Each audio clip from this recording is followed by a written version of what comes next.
Hey, Benny! Marshall, hey! Eric! Lovely to see you in the lounge. Hello, welcome to the lounge. It's good to be here. I'm glad that you're here in the lounge. Smells like pizza rolls. It does? Yeah, a little bit. I didn't do that. You did. You wanna know what you did? You boiled water on the stove, and that when you smells turned like your pizza stove rolls? on, your stove smelled like frozen pizza. Oh, Pizza rolls. I'm sorry. Not the lounge vibe I was looking for, I'll but never do it again. honestly, kind of here for it. I'm just making tea. Check it out. Check out my tea. Can you hear it? Oh, yeah, that's a nice ceramic mug you have there. You know where it came from? The internet? Gonna say Columbia? That's not true. This came from Guitar Center Huh, sick. in Lincoln. Wow. Thanks, Guitar Center. Thanks, Lincoln. So, Marshall. Yum! We're Delicious You're drinking tea. peach tea. I'm drinking coffee. It's 8 p.m. What could Yeah. go wrong? So much. Nothing and yet, can go wrong. so little because we're here in the lounge. It's a safe space for everybody. Welcome, listeners. Welcome to friendship. This is the pinnacle of existence, I'd say. You want to do it early, Dink? Dink! Here's to existing. Yep. Wow, I should cheers to existing more often. What a gift. I agree. So anyway, welcome everyone to Cinema Lounge, the official podcast of The Great Scub-Doo, the YouTube channel that we never touch. I'm Marshall, and with me, as always, is the handsome young man, the boy, the big boy, the little boy, the baby boy, the strong boy, more the adjectives. the tall boy, the short boy, Yes. the round boy, the medium-sized boy, the green boy, green with envy, at this intro and how good it is. Ben Herbal. Wow, thank you. That was something else. I almost said Ben Earl Weber. High five. That's not me. Could have been.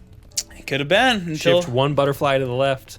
Wow. And that could have been you. now we're talking butterfly theory. I thought we were talking parasite theory. Oh! Explain it to me. Well, parasite theory is the theory that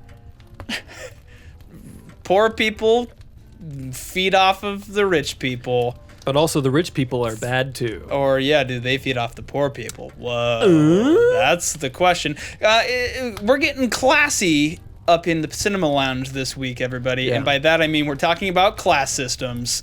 And That's good. That's Thank good. you. Thank you. Say it one more time now because it was so good. Class systems. Nice. Thanks, That was Marshall. so funny, I Ben. hope people love it. So, Everyone already loves it. I know they do. Marshall, this is a full-length CL episode, and Yes, by it CL is. I mean Cinema Lounge, Yeah. full length, which means we're here to tell you not about a new movie that came out, Yes. not about something that's thematic. No, full-length episode means we're here to tell you about a movie we think is great. That's right. So this week we chose Parasite 2019, a Korean flick that we think everybody should watch. But before we get to that, Ben, there's an important thing that we have to do. Real quick. Take off our pants. You could call... That's after. Wow. First, you think you could raise your microphone up a little bit for me? Yeah. That's nice. Real quick, real tight, one might say. Oh.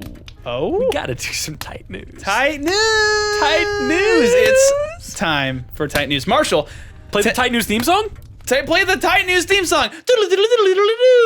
It's tight news. It's tight news time. I'm proud of you. There is a 10-minute timer that you have 10 minutes to talk about the news, Marshall. If you are someone who doesn't care about tight news, then you fast forward 10 minutes on the dot, and we will be talking about Parasite. So, Okay. Marshall, here we go. 3, 2, 1, news. Okay, welcome everyone to this segment, Tight News. Aaron Taylor Johnson, originally most famous for Kick-Ass, and then for playing Quicksilver in Age of Ultron, and now probably most people know him as either Tangerine or Lemon, I can't remember, but he's one of the assassins in Bullet Train. He's the handsome one who has a good British accent. I didn't see that film. It's on Netflix. It's fun trash. Okay. Aaron Taylor Johnson, is British, which is why his accent is good, unlike most of the accents in that movie, which are bad. Sorry, Brian Tyree Henry. He has met with the James Bond people. He has met with the Broccolis. And apparently, it has went well. Oh, no. That is My the heart quote. goes out to Idris Elba. No, he doesn't want to do it. He knows that it's too Really? late. Everyone knows that it's too late. No. He says that it's too late. Everyone else says it's too late. We I'm want sorry. the old Bond back. I guess Daniel Craig just did that. But He did. You got to get somebody who's in their 30s. Idris is too far, and now he's doing a Luther movie. He's not interested. anyway, sorry, news. So that's pretty good. The broccolis. Yeah. Is it broccoli or broccoli? It's broccoli. I think it is broccoli, which is so funny to me. Well, but I like to say broccoli here's because the it makes thing, me Ben. it Here's makes the them thing. seem cooler. did you know? And this is what they claim, okay? The funny joke, you hear the James Bond franchise is owned by the broccoli family. How funny, because it's like the vegetable. Yeah. No. The vegetable is named after them.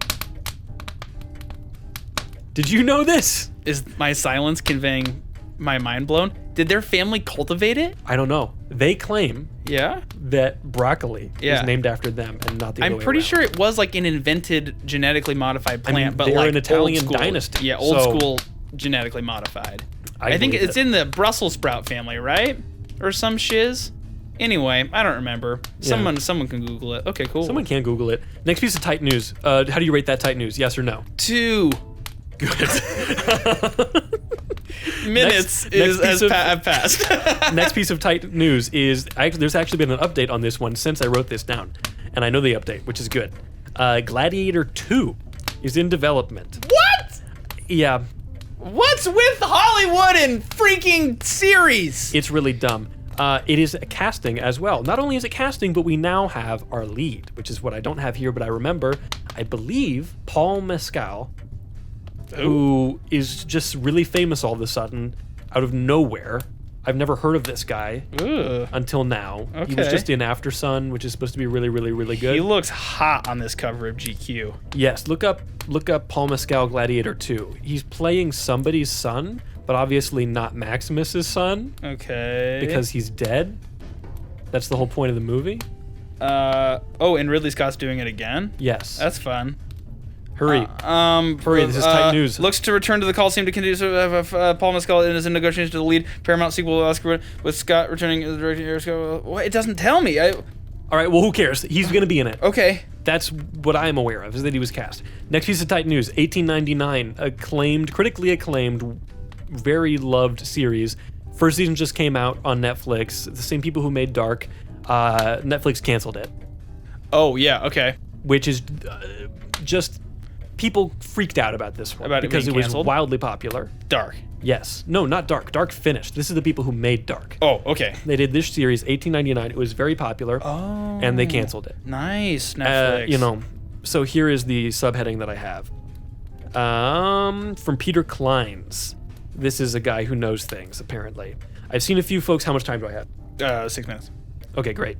I've seen a few folks discussing the latest slate of Netflix cancellations, and I thought, hey, this is the internet. I should share my thoughts. So let me tell you what I think's going on with streaming shows right now. But first, a little history. This is fascinating. Okay. So the context here is that Netflix has become notorious for making a show, even a high-profile show, and then just having it not even be anywhere near locked in that's going to get a second season at all. As opposed to other streaming services like even HBO or Paramount or anybody, where they will announce season 4 of this thing you've never heard of is coming out. Right. And you're like, why? What is going on? Uh-huh. Why is Netflix making this stuff that gets so well reviewed and well enjoyed and loved, and then they're just like, I guess we'll get rid of it. Yeah. So here's some is it a theory context, maybe. or Let me read this. okay? From Peter Klein's on Twitter. Again, I don't know what this guy's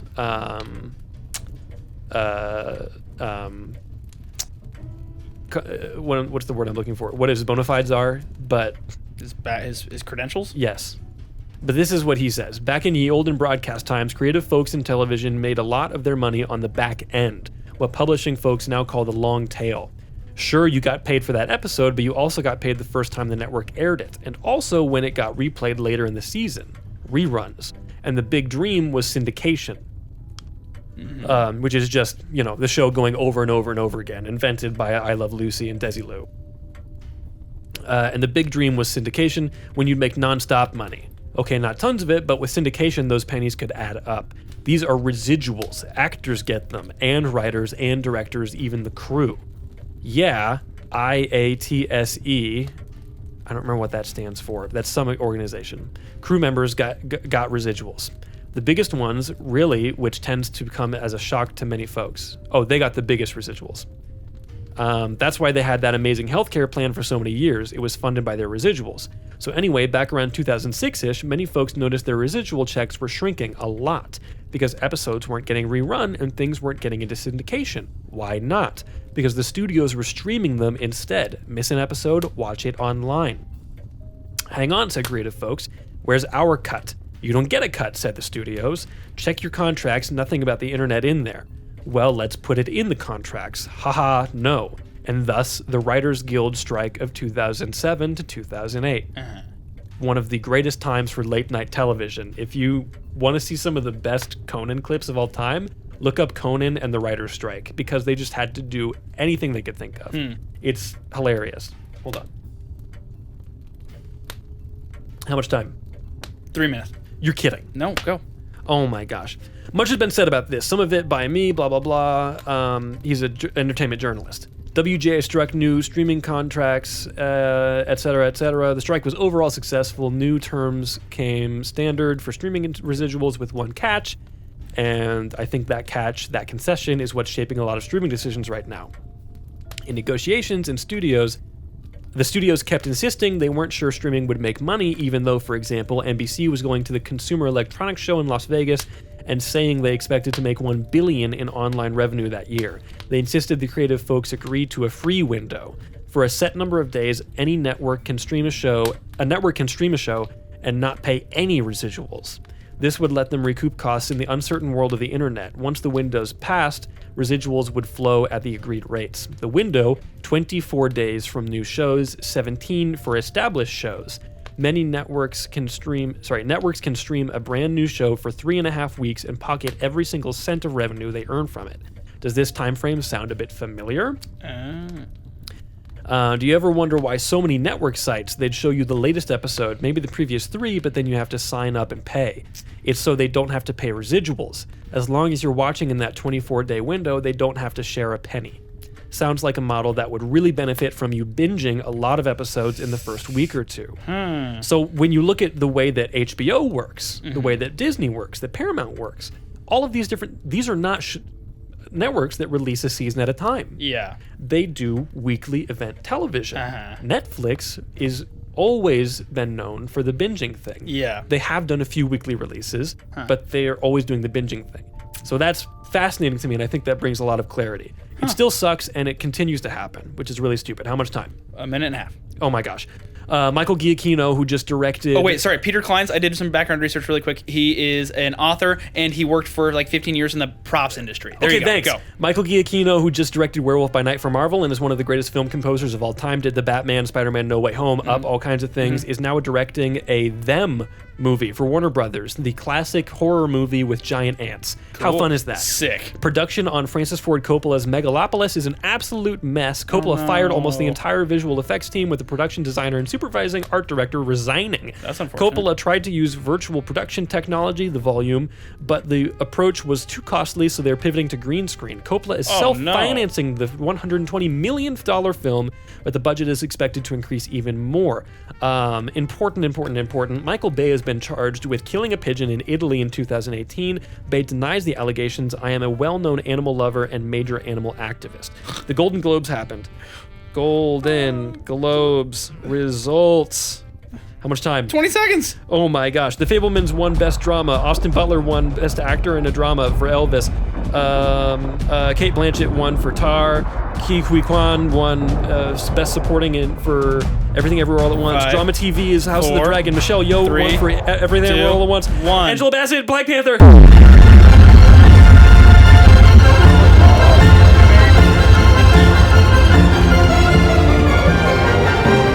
Banshees of Inisherin won for comedy, motion picture, musical comedy. Eddie Murphy won the Cecil B. DeMille Award. Colin Farrell won the Best Actor in a Comedy or their musical. categories are whack. It's so weird. Yeah. Why divide it like I that? don't know. Spielberg won Best Director. Argentina 1985, which is on Prime and looks really good. Won Best Foreign Language Film. The Banshees of Inisherin won Best Screenplay for Martin McDonagh. Zendaya won Best Drama TV Series Actress for Euphoria. Del Toro won for Pinocchio. Babylon won Best Original Score. That's a great win for Justin Hurwitz. Actor in a TV series, Yellowstone, Kevin Costner. There's a lot of these. One that is kind of controversial. Jamie Lee Curtis. Did she win something? Yeah. I don't think so. Huh. No, I was going to say Evan Peters won Best Actor in a Limited Series for Dahmer. Interesting. Yeah. Why is that controversial? Because he has won an award for playing a guy whose victims' families are still very much alive and very much opposed to this show. Got it. Which like dramatizes the event. It's not like a documentary. Gotcha. It's a dramatization, and I don't know. I have mixed feelings about true crime sometimes. I think documentaries are cool, and I love stuff like BuzzFeed Unsolved. But when you do stuff that's like a recreation, like the Zac Efron, Ted Bundy stuff and things like that. Yeah. When you don't go the route of Mindhunter, it just feels gross to me. Like Dahmer came out and immediately there was people on Twitter who was like, this guy killed my cousin like 15 years ago. Like, what are we doing? Yeah. That's like you're wild. dredging up all kinds of trauma for me and my family and everyone else involved in this. Right. I don't know. It's as though they like imagine they made a movie about the Columbine shooter. Yeah. Yeah. Not like the families. It's in the unfortunate event. when you win best acting for a real person as opposed to some sort of script where they've created a murderer. Like, obviously, the benefit of making a thing about Dahmer is that everyone actually wants to watch it because it's real. Like, it's almost like with the new Knives Out movie, adding Knives Out onto the Glass Onion for the sake of people being like, oh, Knives Out, I want to watch it. Like, to be able to call it Dahmer as opposed to like fictional story about man who kills people. Anyway, it's interesting. I have mixed feelings about it. I haven't watched it because I kind of don't have interest in it. Yeah, me either. That's been tight news. Tight news. No, there's a jingle. What was the jingle? Tight news. That's good. Yeah, so that was 10 minutes. Nice work. I'm proud of you. You really stepped it up after reading a tweet for a while. Dude, I went really fast. I like the idea behind the connecting the cancellation to an explanation of it, but that's fascinating. The question is for tight news, do you have time to explain the news or do you just have to say the news? That is my dilemma with tight news. Maybe a blend of both. Maybe you just have to pick which things you're going to explain versus I have to explain some things. Yeah. Like I did. Well done. Most of those things didn't need an explanation. Yeah, sure. Like Michael Bay killing a pigeon. It defies explanation. No explanation. So cool, Marshall. That was the news. If you fast forwarded through the news, welcome. Now you know Michael Bay killed a pigeon. Or did he? Dare we? Yeah. Or did he? He is a well-known animal lover. Apparently. Yeah. Well, welcome everyone. Welcome to Parasite. Welcome to Parasite. New film, 2019, directed by Bong Joon-ho, written by Bong Joon-ho and Han Jin-won. The score is by Jung Jae-il. The cinematography, incredible cinematography by Hong Kyung-pyo. I hope I'm saying these right. Visual effects, and there was visual effects in this. It was done by Dexter Studios. Performances, I just have IMDb open because everyone in it is just fantastic. Let me go back. Song Kang-ho, who is also in Memories of Murder, another Bong Joon-ho movie. He's really good. He's a really well-known Korean actor. Yeah. A lot of carryover with a lot of names that you've said to Snowpiercer as well. Yes. Is he in that? Yeah. He's the crazy guy. But you would not recognize him. He looks so different in that. Also, Snowpiercer is also Bong Joon-ho. It is. Yeah, the director. Okay, yeah. Cool. Cho Yo-jong, Park So-dam, Jang Hye-jin, Jung Ji So. I feel like a child. No, this is actually good. I'm glad that you're actually reading the names of Korean actors because I think it's worth saying their names. It is important. I think They're very good. I think that's important to say. It not just be like, oh, I'm an American. I'm not going to try to say their names. So good job, Marshall. I'm proud of you for trying to pronounce their names. Thanks. Park Kyun-rock as Trevor Yoon, who's there for 5 seconds and is very entertaining. Who else? Lee Sun-kyun, who's our main character. Wait, no. Who does he play? I don't know. Choi Woo-sik is the main character. He plays Ki-woo, or Kevin. I don't know why she's just like, we'll call you Kevin. Cool. Okay. And then Lee Jong-un, I think, is the housekeeper.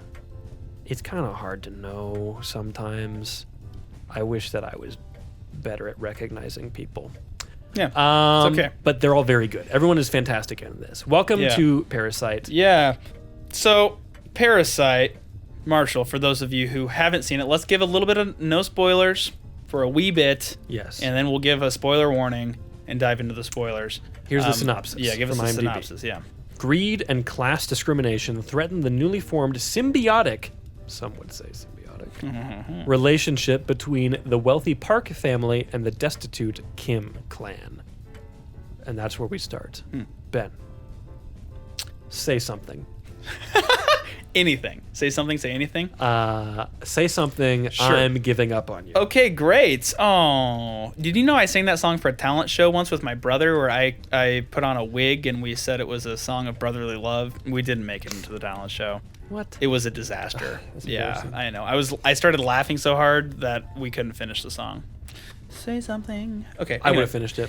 Thank you. So, fun stuff here. I'll start by saying, what do I want to start by saying? That, initially another movie that has now made it on our list that was initially conceived as a play.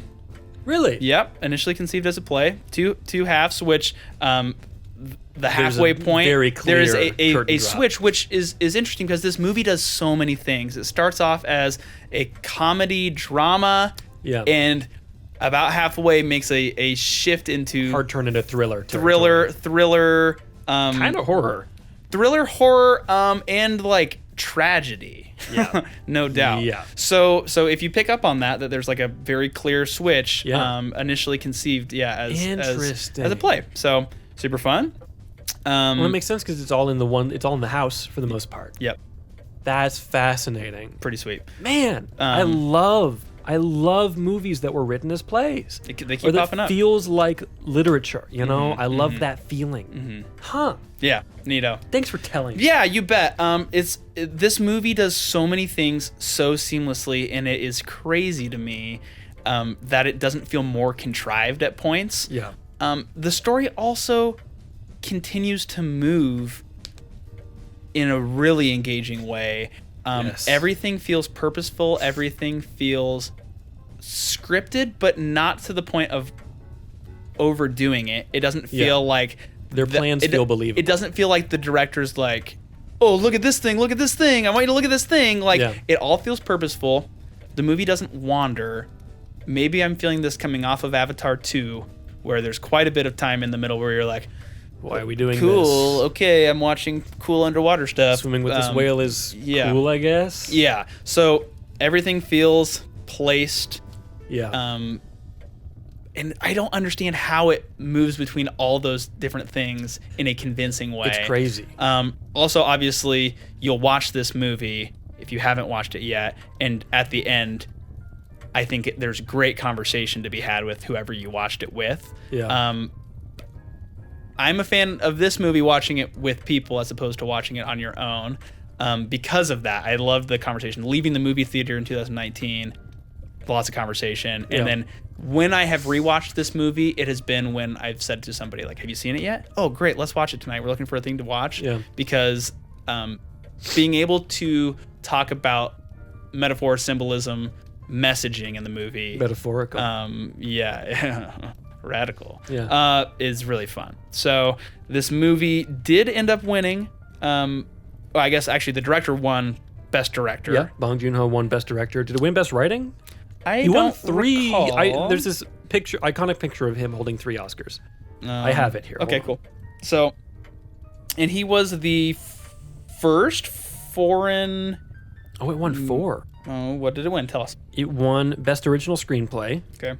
Best Achievement in Directing, Okay. Best International Feature Film, and Best Motion Picture of the Year. Great. Okay, cool. I thought it did win Best Motion Picture, but Yeah, I didn't have it written down. So during award season, obviously did really well. Yeah. First foreign language film to ever win Best Picture. That's the fact I was looking for. Also, he is first South Korean to win Best Director as well. Oh, that's cool. Yeah, got the Academy Awards. So, yeah, so a critically acclaimed movie. I think it's old enough now that I felt comfortable picking it for a full Cinema Lounge episode. Like 2019 feels I think a while if it's away. I think if something's a year past, then that's a full episode territory. Also, I think it now fits into lists in a good way. It's already in the Criterion collection. Is it really? Yep. Oh, fun. Oh, I didn't know that. Okay. I also feel like if people are compiling best of the 2010s or some sort of list like that, or best movie of the past 10 years, 5 years, so It would whatever be on the there. list, it gets thrown into the list. Yeah. So if you haven't seen this yet, get out Right there with go, Hubie Halloween. Go see it. Uh, So where do we go next, Marshall? What do you think? well, let's talk about our script score, cinematography, performances, directing, VFX. The writing is incredible. The writing is fantastic. It just flows so well. I have on here, where is it? What the heck? Where's my note? Oh my gosh, where's my note? Oh, you don't have to say this. You can just admit that you didn't take notes this time. I did take Marshall. notes. I'm confused about this. It's okay. But it moves a lot faster than I remember. Because I saw it in the theater the first time when I was doing that. I've talked about this many times when I did the 2 weekend every Oscar movie thing. Oh yeah, nice. I don't know what movie in a row this was at that point.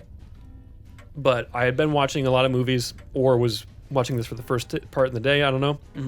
Burping, excuse me. And I remember it being slower, but maybe it's just because I'm seeing it for a second time. It feels faster. I don't know. Yeah, I also wonder There were if you things were. that I didn't remember. I wonder what your mental state was after watching so many Oscar movies. Maybe you were like, Oh, I don't know. long movie. I mean, it's like a 2-hour runtime, so. Once Upon a Time in Hollywood was the last one. I know still that. haven't seen that. It's good. Okay, cool. I like it. The writing is fantastic. It's really smart. It's really clever. It's like the characterization of these different people is so well done because you don't ever really look at any of them as a villain, but none of them are good people. Yeah. You're kind of rooting for everybody at different points in the movie, weirdly. But then, I don't know, even I won't say spoilers, but even in the last scene, when all these different crazy things are happening and people are going to whatever they're going to, you don't really blame anyone for moving the direction that they do or towards who they do.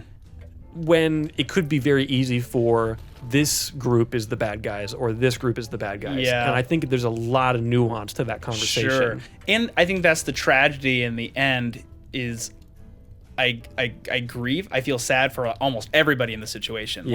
Like, in that, it ties into the fact that this movie is a commentary on class structure. Yeah. Like, you get to the end and you're like, I feel hopeless. I can't fix the situation. Like, I feel bad for everybody. Why can't we all just live in harmony and everybody be good? Yeah. But anyway. Score, the music is fantastic. The music is so good. The score is done by Jung Jae-il. I don't know what else he has done.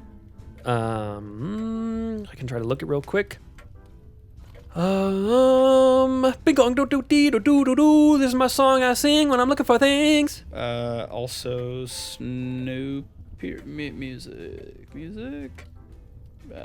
Where is it? Parasite, Squid Game, Broker. He did Squid Game? Yeah, Jung Jae-il. Is that what we're talking about? Yeah. He did Okja. Interesting. Okay. Cool. The music in Squid Game is also great. But it's very good. There is a point in this when they're performing one of the schemes that they're doing, the Parks. Sorry, no, the Kims. and it's a big montage, and you get just classical music slowly swelling up, and it is so good. And it fits so well because it's so diabolical but so sophisticated. Yeah. Like it's an Ocean's 11 level thought out plan. Right. And it's so good, and the music is a huge part of that. The movie was also nominated for Best Editing. It did not win. I don't know what did win. Maybe it deserved it. I don't know. But that scene is a fantastic example of how incredibly, just immaculately edited this movie is. You know, I don't know that I've seen, like we've talked about, like subtle filmmakers. Yeah. And people like Kubrick, who to me almost lean boring sometimes because to me it's too perfect. Like everything is correct is the way that Kubrick movies feel to me. And that isn't always interesting to me. Yeah. Everything in this is not correct. I think that everything in this is like exact. It's exactly the way it's supposed to be, and it works exactly the way it's supposed to work. Yeah. And it is everything in this that they do is so effective. Yeah. It's ridiculous. And it doesn't. I think I see where the connection you're making there, though, because it's not subtle. The word isn't the right word. Isn't subtle, but also it's not flashy. Yeah. I don't know what word it is. You said correct, and I think that's a good word. But it doesn't scream for attention. It's almost like how about this? It's captivating. It wraps me up in the story, and it doesn't pull me out of the narrative. Never. Like I could sit there, and everything continues to keep you engaged. It also allows you to feel a little smart. It allows you to be like, yes, I see the symbolism. Rich person's house versus poor person's house. Or it allows set design they were also nominated for. It makes me feel like, the music is swelling, like the excitement is building. Like it makes me feel as though I'm making the connections, even though which I think is a subtle thing to do. Like when the director is very blatantly like, notice this. Yeah. But great, precise filmmaking draws your eye to the right part of the scene without you thinking about it. It draws your emotion to the emotion the director wants you to be feeling without forcing you to feel that thing. It feels like I've discovered that feeling. Yes. Even though it's been very meticulously picked out They're by not hanging everybody. a lantern on anything. Yeah. Until like after something happens. And then you think, oh, what? Yeah. I have to wait, let me go back and look at this. Yeah, Like because then something is super obvious suddenly. Sure. Yeah. I'm like, whoa, that's weird. And that's the thing too with there's lots of foreshadowing in this movie. So much. But the first time you watch this film, you don't necessarily think, is that going to be foreshadowing? Is that going to come back? You almost just notice it like, oh, that's an odd thing. In foreshadowing like that, where later on you're like, oh, I should have put it together, or I should have noticed something was weird about that, is a tricky thing to do. And I don't know if I've ever really thought that about a movie before. I think I often make fun of obvious foreshadowing, like, crazy when that comes back in later. Yeah. You almost got your brother killed up there on the flying aliens. And we're back to Avatar 2. Okay, yes. It's like, so brother's gonna die? Brother dies. Yeah. Spoilers. Marshall! I don't care. They should have listened and watched it already, so. There are spoilers in that too. Honestly. So, anyway, what were we talking about at this point? I'm not gonna tell you. Frick, dude. So, the cinematography, we were talking about the score. Score and cinema, yeah, sure. Let's move on to cinematography. This is a gorgeous movie. But not flashy. Like it's, the colors are really, at times, really stunning. Yeah. But in a very realistic way. Like, I don't know, I think about when they're at the beginning when, I'm going to say Kevin was at the street corner shop with his college friend. It's a very well shot scene that like goes between the two of them, and the lighting is really good. The color grade is very, very pretty. But not in like a fantasy cartoon way. Yeah. Like in a very realistic way. Not like we're watching Drive, and everything's all neon and crap. Yeah. It's very reined in. And that's just like the whole movie is like that. Yeah. One of the things that I picked out also, the staging, the blocking in this movie rivals Steven Spielberg. Like, that is one of the things that Spielberg is probably best at and most well known for, is just the way that he places his characters on the screen. Again, kind of like a stage play. If you look at any shot of any Spielberg movie, look at Jaws, look at Indiana Jones, even Schindler's List, the way that people are presented, you get very clear depth, very clear, like, character pointing, like, there's someone over here, you get out of the way of them and stuff like that. The way people move around. There's a shot that gets talked about a lot in Close Encounters where Richard Dreyfuss is finally kind of starting to lose it, and he's on the phone and he's going back and forth between the kids freaking out in the living room and his wife freaking out in the kitchen, and the camera never cuts. And it's just him going back and forth, and everyone's talking over each other, and all this stuff is happening at the same time. And it's so well done, and it feels like a play. The same thing, look at the end of Schindler's List, where he's there, he's going around to all of the people that he's just saved, all of that stuff. It feels very staged. This is that same way, and I wonder if that does come out of the fact that it was originally a play. I first thought about that literally in one of the first shots, was just when they have finished doing all the pizza boxes and they take them out and they're talking to the pizza girl. And first it's just Kevin talking to her and being like, well, if you do this, then maybe you need a new guy. And then Jessica comes in on the other side and it's like, yeah, maybe you should help him. And then they're slowly closing in on her, and Mom comes in, and this very open frame has suddenly become very, very cluttered as this girl has become more and more uncomfortable. And I think that that's just interesting, the way that the characters are taking the clutter of their own home into the wide open spaces of the Parks house. Like, I think the contrast there is really obvious and fascinating, how they have this ridiculously cramped space, and the Parks house is so clearly designed to be the opposite of that. But just as characters, that's what they're doing as well. Like, they're closing in on them. This whole thing, they're just slowly tightening this noose until something goes wrong. And I think that's even more of every piece of the things we rate, every single piece of those tells the story, is important to the story. And in this case, the cinematography, without you even noticing it, is telling pieces of the story. It's leading you into the moment. I feel constricted. I feel all these things as they direct my eye, as they, anyway. So yeah, that's fascinating. Also, I think what we were saying earlier with the kind of the different stages of the movie, it fits into each of the cinematography fits into each of those themes as the movie progresses, as the movie, as it shifts into more of the thriller or mystery, like the cinematography matches that, which I think is kind of interesting and fun that they're able to pull that off, or that it feels seamless. So it's well done. I love it. Incredibly directed by Bong Joon-ho. He's a really, really good director. Snowpiercer's great. Memories of Murder is fantastic. Huge fan. He directed that, didn't he? I feel like in the back of my head, I'm like, did he direct that? I'm 90% sure. You said Memories of Murder? Yes. Yeah. Okay. Yep. Nice work.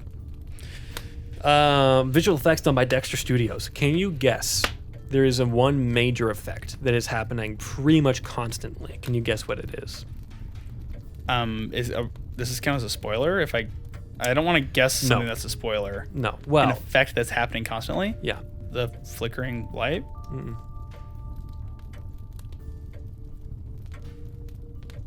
Is there something CG'd on a character? Nope. I give up. You could call this a character. I give up. Like Gotham City, it's a character in the film. The house. Oh! The house is mostly a set. Okay. But so that street that they're on, that is real. And the moment they go through the door, they're on a set. That whole green grass area, that's a set. Everything beyond that is set extension. Interesting. Wow. Totally seamless. you would never realize. It looks like it's outdoors. Yeah. Every time they're out there, it's so like they must have been using some real powerful lights. Yeah. Because it looks completely like it's outside. Set like on a soundstage. On a soundstage. Yeah. Wow. That's crazy. Yeah. How do you think they made it rain? Is this a quiz question? No, I'm just like, Oh, I don't know. How do they make it it wasn't rain? a real place. Oh, oh, I see what you're saying. Gotcha. Idiot. I'm so sorry. I wasn't picking up with you. Yeah, very Fincher in the way that like Yeah. visual affecting things that you wouldn't possibly expect to be. That's Not a flashy pretty thing, insane. just like for Yeah. story reasons necessary. yeah. I wonder about like the scene with the water. Should we go into spoilers? Let's go into spoilers. Wait. Did we cover all the bases? Yep, script, score, cinematography, performances, direct. Everyone is fantastic in this. Performances. Yep. Yeah, everyone's great. The Cool. characters are all very unique. Everyone has their own individual motivations that they very much follow through on. And you see the development of all these characters. In particular, Dad, I feel like, has a Yeah. really interesting evolution. Yeah. But- that's a good way to say that too. Yeah. Yeah. Man.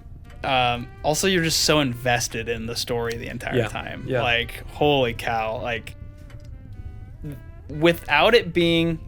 there's so much tension for so much of the movie. Yeah. Obviously, the whole plot, I think from reading the synopsis... maybe we just... I don't want to spoil anything. Go watch the movie, everybody. Anything else we should say before people turn it off for spoilers? Nope. Okay, wow. James Bond dies at the end. And Spider-Man loses his And so does everyone else. powers. Dude, Sort okay. of. So let's talk about this. Let's go from so We're officially in spoilers. in spoiler mode. Okay, so the family has successfully duped the Park family. Yep. They're in doing all the different jobs. Which is great. It's so fun to The watch. way that just flows is great. I love it. And you start to I mean, obviously that's where now this class thing has started, where people who are of this lower class are trying to blend in with the upper class, and they begin to taste some of the riches of it, or they begin to taste the benefits of it, and they're deep in the lie. And that's obviously when it starts to shift from comedy, social commentary, drama thing into, okay, now there's some tension. Now we're deep in a lie. Weird stuff is happening. Now weird things are beginning to happen. Yeah. Oh my gosh, they should really stop. Okay, now tension. And then it swaps from like just tense movie to what the balls. Yeah. This is a thriller now. It goes crazy. Yeah. So, I guess I feel like I have a question for you about that. I guess Okay. what? Go ahead. Sorry, were you gonna say something? Do you have an idea? Ask your question, Ben. Do you like mushrooms on your pizza? Nope. Okay, cool. If you like to talk to For tomatoes. let's break this down to the first half of the movie, second half of the movie. Okay. What are you identifying with in the first half of the movie, or what message and theme do you feel like you are you connecting with the struggle to break out of poverty or to be pigeonholed into something the rest of your life? Are you feeling like any part of I need to lie to get ahead in the world, or I guess what's compelling to you about the first part of the movie? I mean, everything. Okay. Let me just look at my notes, I guess. I just think, like, it's interesting that you can see that they had some achievements. Like, there's, like, trophies and awards, and, like, it looks like Mom was, like, a somewhat successful athlete at some point. Okay. And then you see her do that spinning thing later in at the other house. But something fell apart at some point, and we don't know what that is. Yeah. And is that just because that's where they came from and you can't get out of that caste system? Or did they do something wrong? I don't know. Yeah. Because you also get an indication of how Dad feels about that in his conversation after they leave the house because it's flooded, and he talks to Kevin, where he talks about, I don't have the exact quote. What did I write here? That is a very poor outlook on life and change. Making a plan is setting yourself up for disappointment, etc. He talks about not having a plan serving him just well, because having a plan doesn't work and things always change. And I think that's interesting, because it sounds like you get the idea that he has this work ethic and that he has had multiple failed businesses and things like that. I think that even the thing that put the housekeeper's husband in the hole, literal hole and metaphorical hole, is one of his failed businesses. Did you catch that? No. It was like a Taiwanese cake thing, and then like they kind of they put a shot on Dad, and he's like, oh. Yeah. Huh. So it's this weird that. thing where like, even if they are the peasants here, there's someone even below them. Right. Literally. Well, and that turns into the thought that even within the class war, what the upper class wants you to do is to be pissed at the person below you. Yes. Or, to fight within. If we can keep the poor people disagreeing with each other, Yeah. Then we got no issues. then we're fine. Or if we can make the middle class hate the lower class, yeah. then that's great. Interesting. So I wonder, that kind of connects with that thought too, that now it becomes a war between old housekeeper, new housekeeper, you know, like why are we fighting when the real issue is that the system has screwed us all over? Yeah. Like no one's helping us. Yeah. So Interesting. you reminded me, by the way, that when you said the flooding, do you have any other thoughts with that? Okay. With the flooding, so this is a real issue in South Korea. And speaking of the social commentary, Really? like this movie, the social commentary between the classes is a thing in Korea. Yeah. Like obviously it reads in the United States, you can talk about it, but within Korea, there's this actual issue with housing in Seoul, where after the Korean War, Seoul began to grow rapidly, faster urbanization, people moving from countryside in. Now, obviously, it's a super well-developed city, but all these basement level homes, or this basement apartment in the movie, is a real thing that people in Seoul live in. Like, impoverished people live in these basements, and the basements were actually created as bomb shelters during the Korean War. So they have a name, Banjihas. And just in 2022, I don't know if you remember these headlines, but multiple people died from flooding in Seoul in 2022 in these basement homes, just like in Parasite. Yeah, so it's a whole actual thing. So as a Korean watching this, you're probably thinking slightly different things than Americans. Yeah. Like, as a Korean watching this, what? I went to Seoul once. Yeah. Fun fact. When was that? 2015? I was in Seoul. Know. It's a great city. It's awesome. Yeah. However, anyway, so this flooding issue is a real thing that they're dealing with, and this actual class war of people who are forced into these basements. Anyway, so that part of the story is like real life. Interesting. But yeah, that's a fun fact I wanted to throw in there. I like it. Thank you. There's a really interesting line that Kevin said early on when he's doing his first lesson with Daehyun. Oh, yes. It's something like that.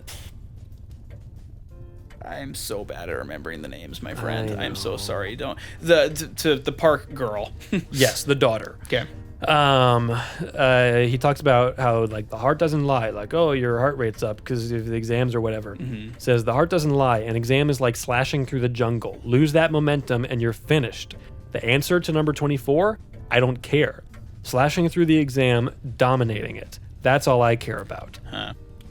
I think that's just, it's a very clear line just showing this is their attitude and this is his attitude and this is the way that he treats all these things because they've got this momentum and the first part of the movie really flows and it does just go and go and go and it has all this momentum and then suddenly it stops. Yeah. In that scene where the old housekeeper shows back up and all of this is like, whoa, what's going on?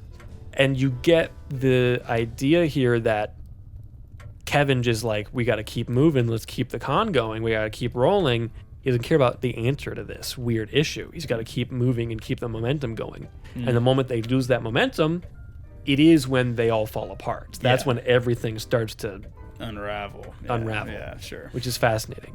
Husband, crazy husband, terrifying. Yeah. Oh my gosh. Yeah. The scene where they're showing the flashback of the first grade incident, and you just see like this much of his head come out of the pitch black of that. Like, oh my gosh. That whole piece is literally the fear I have every time I turn off the lights in the basement and run up the stairs. Literally. Every time I walk in my house. There's something so deep in the human psyche of someone else's here, and I didn't realize that. That's what scares me more than like monsters and stuff. Is the thought that someone could be in my house. Just or like regular humans. Batman. Or something that is just not quite right. Like that looks like a person, but something is wrong. Yeah. And I can't place it. Not even in the uncanny valley. Just like on the cusp of the uncanny valley. Yeah. Just it is so much scarier to me if I was sitting in my reading chair over back in that corner, the green chair, and I look to my left because I have the lights low and I have the one light lighter because I'm reading. If I look to my left and I see a big alien from Alien, that's freaky. Yeah. If I look to my left and I see a guy that I've never seen before just standing there, not even holding anything or anything, just a guy, that is so much more terrifying. Might be terrifying. Yeah. Wow. Why is that? I don't know. I wonder if there's some weird psychology behind that, or perhaps we recognize humans are more dangerous to us than whatever wild creature is out beyond the camp outside the further the firelight. from human something is, the less. I don't know. Yeah, maybe there's something there. Who knows? Or also maybe it's cultural. I don't know. Maybe I'm raised. Americans are scared of people in their homes. Yeah, maybe it could be. Stay out of my country. Maybe the news. I don't know. So anyway, so yeah, we're into the second half talking about now we realize there's a man in the basement. He's been there the whole time. Yeah. Now all the what's the right word? I was talking about this earlier. The foreshadowing now is coming back. Oh my gosh. Yeah. Okay. With the lights now and it's stuff all like that. It's all connecting. Holy cow. Now let's talk the final party. Are we at that point now, or is there anything else you want to talk about within the film? I think we can get to the final part, like the final scene, and then the like finale. Kind of epilogue. Yeah, sure. Yeah, let's get there. So finale. There's the party where stuff goes down. A lot of stuff goes down. People go down. Which I definitely remember seeing it the first time, feeling like, oh my gosh, they did the thing. I didn't think it was gonna happen. I didn't think there was gonna be death. And here we are. Like, what? Like, I literally feel like, wrote in here because I thought that he killed Kevin. And I've seen this before. And I wrote down, like, I forgot that he killed him. Yeah. But it doesn't die. Right. But it's so shocking and so sudden. Yeah. You're like, oh. Like, I literally, like, was out loud, like, oh. Yeah. It's just so surprising. In front of everybody. And you feel, at least for me, I felt bad for everyone. Yeah. I was like, why have you all done this? Because everyone's just been pushed into this situation. Yes, and it's kind of like but it makes sense somehow. Like, if I were to take it out of context, it feels pretty ridiculous and contrived. But somehow when all of it comes together at the very end, and that's the result, I'm like, oh yeah, this actually maybe makes sense somehow. And within the epilogue, in the end, like, everybody, no one is happy. That's like the tragedy in the end. There's no resolution. You're like, dang, this sucks all across the board. Dad's the new crazy guy in the basement. Yep.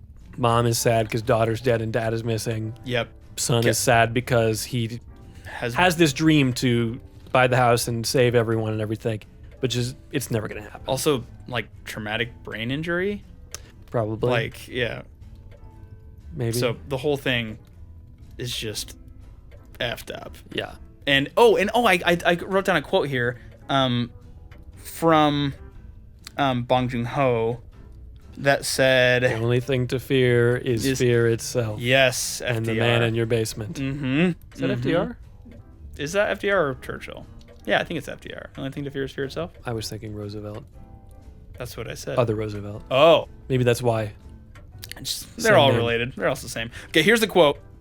So, the quote in regards to his vision of buying the house, Yeah. which you think is reality for a little bit, and then you realize, no, it's just a dream. Here's a quote. You know and I know, we all know, that this kid isn't going to be able to buy that house. I just felt that frankness was right for the film, even though it's sad. Yeah. Like, leave you off with a little taste of, and the systems are still in place where he will never be able to do that. Yeah. Or to be able to walk out saying, dang, whose fault was that? Was it anyone's fault? Was it destined to happen? Is it the government's fault? Is this just all I had to look forward to in life, is being realistically stuck in Making pizza boxes in a basement. There's no such thing as the American dream. Like, there's no way to actually pull myself up from my bootstraps. I'm destined to just work hard my whole life and die if I'm of a certain income level, or I'm born into a different income level where I don't have to ever worry about that. Is this just this broken system? Yeah. Yeah. Anyway, so I think that quote was interesting. That's cool. The epilogue. Yeah. I remember watching it for the first time and being like, this seems weird. And then you find out that it's a fantasy, and I'm like, oh. Yeah. Right. Well, that's rough. Storytelling wise, the whole thing. What other films are out there like this? I was struggling to think of if this, then that. If this, yes or no? Yes. Oh, yes. Yeah. Hard yes. Okay. Yes or no? I say yes. You say yes. If this, then that. I put Memories of Murder, just because it's another Bong Joon-ho movie. It has the same kind of directing style. It has a vaguely similar feel. It's not as like immaculately like perfectly put together as this, but it's pretty good. It's about the same. The dad is the main character, I think, in that movie.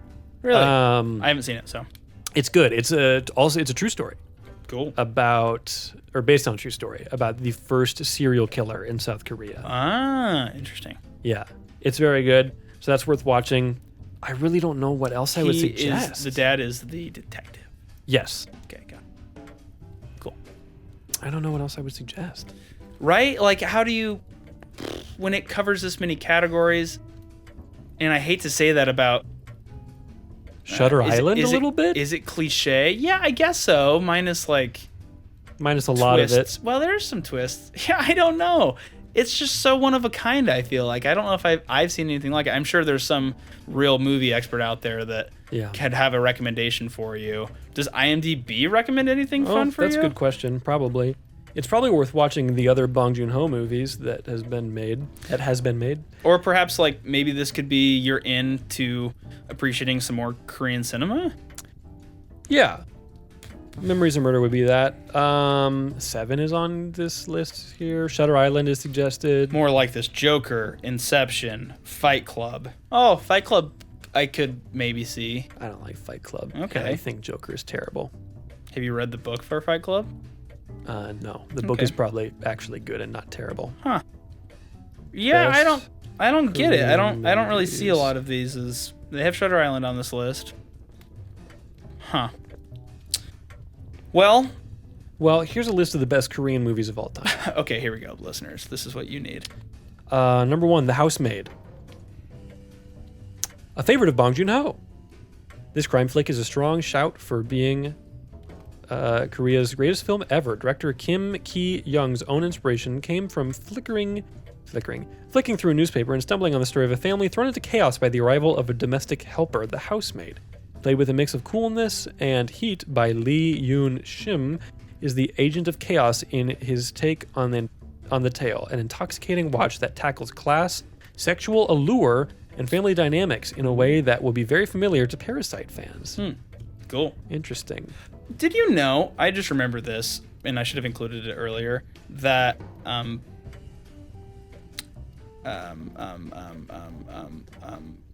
Joon-ho was a tutor for some time, and that's part of how he got inspiration for this. Was he actually tutored a rich family? Or tutored a rich family? I did not know. Sorry. Anyway, we were back to your Korean list. Parasite's on the list at number 3.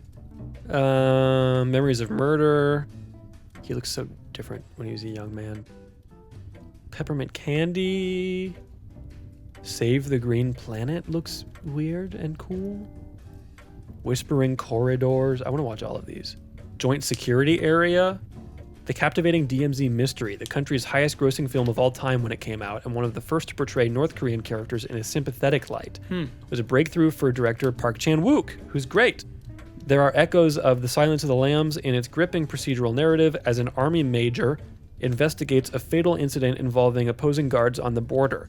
They're played by Hallyu heavyweights Sang Kang-ho, the dad in Parasite. I Saw the Devil's Lee Byung-hun and Shin Hae-kyun, who bring a real sense of depth and humanity to their militant roles. That's Joint Security Area. Oh, wow, yeah, that's him. He's so good. Here he is again. There's so many movies with him in it. Burning. Burning's recent. That's from 2018. A master craftsman adept whose filmmaking is underpinned by a total command of mood, Lee Chang-dong is his formidable best in a slow burn thriller based on a Haruki Murakami short story, which features a Murakami-esque blend of missing women, lovelorn men, hungry cats, and jazz. The alchemy between Lee and the Japanese author's work seems obvious in retrospect. Both love to bend their stories in unpredictable, ambiguous directions, but Lee adds very specific Korean concerns around class divisions, as well as the North-South divide. Fun. As a farm boy turned wannabe writer falls in with a mysterious playboy with some sinister hobbies. The guy who plays Glenn in The Walking Dead is in this. I can't remember his name. He's great, though. He's also Mark on Invincible. Yeah, there's some really good... South Korea is genuinely one of the best nations in the world for film.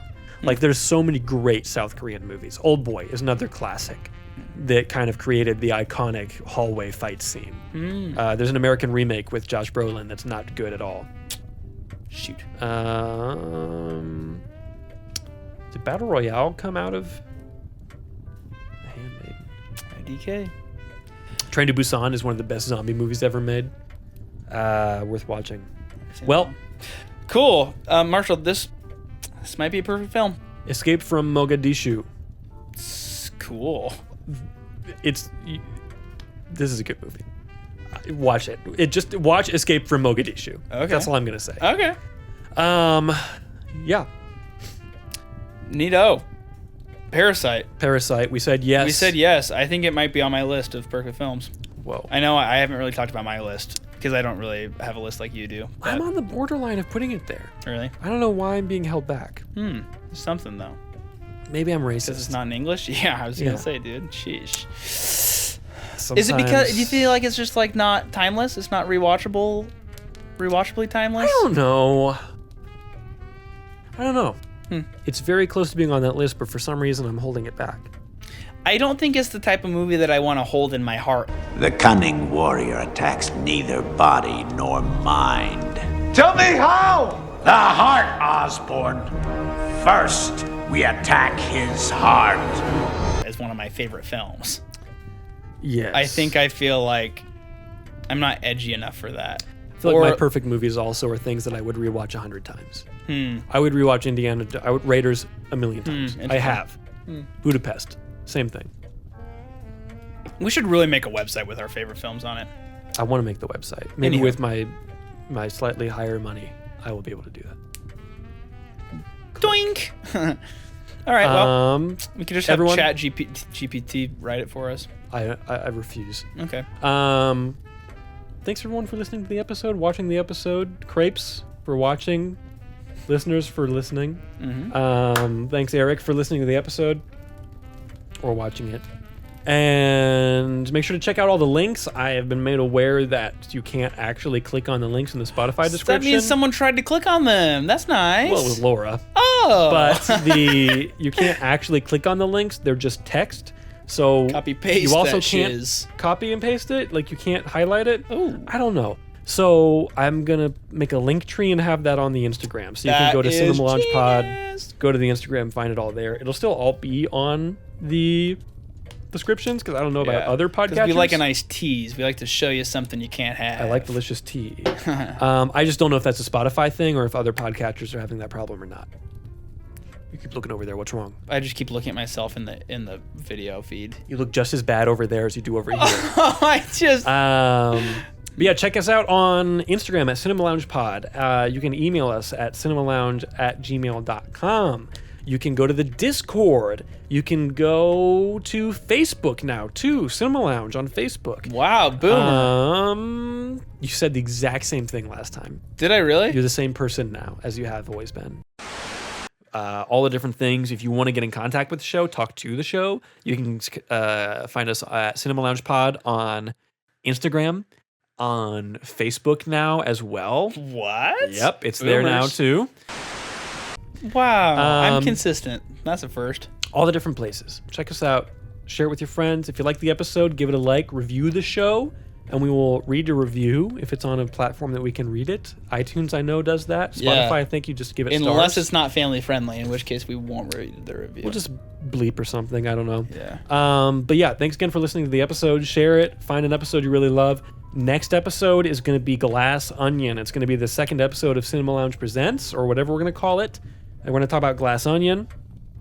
And after that, who knows what we'll do. Something spicy. Something spicy. Like that one Indian film. RRR? Yep. We could do a review of RRR. Have you watched it yet? Nope. I'm waiting to watch it with you. Perfect. Thank you. Okay. Ben. A cheers. A toast. Toast. A toast to the parasite in all of us that's eating us alive, our healthy gut biome. And I can't remember. Do we go back and forth on the toast, or do we each do one? We each do one. Okay, a toast to parasites and the message they tell us through film, through nature, and to all you, the toast to the basement dwellers. And that's all, folks. Time to sink a few cruise ships. Uh-huh. Decrease the surplus population. Screw the poor. Yeah. Cheers. Cheers? Oh, no. Well, all right, Marshall, that's cool. Maybe one day we'll be upper class elites, but Maybe someday? maybe we already are. Wow, check your privilege. Oh. What are you not telling me? Have you been lying to me this whole time? You're not really Marshall Parrish. Oh my gosh. You've been a pizza box folder this whole time.